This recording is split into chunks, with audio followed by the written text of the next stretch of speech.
บายดีฮัลโหลนี่เบอร์ทาสัญญาบ่โดยแม่นแล้วเอกสารนั้นที่เจ้ามาสมัครเรียนทางบริษัทเราได้รับเจ้าเรียนกันเด้อ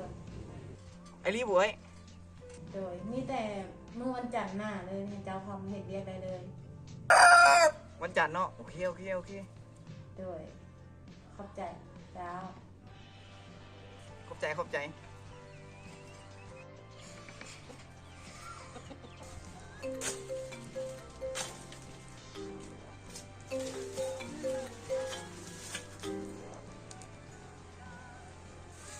ฮัลโหล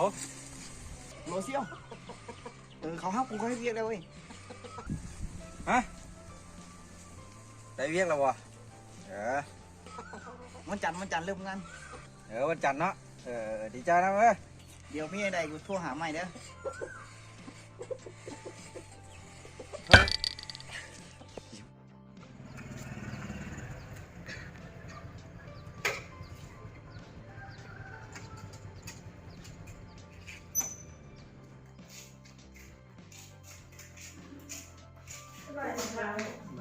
นี่ยังไงซอยบ่พาไปหาผู้จัดการเลยอ๋อห้ามหน้า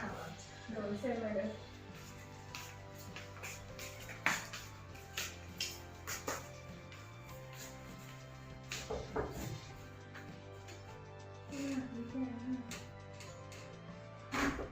เซ็นเลย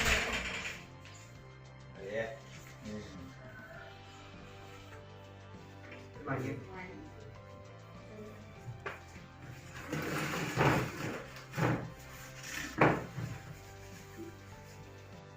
จ้าเนาะสิสัญญาโดนครับ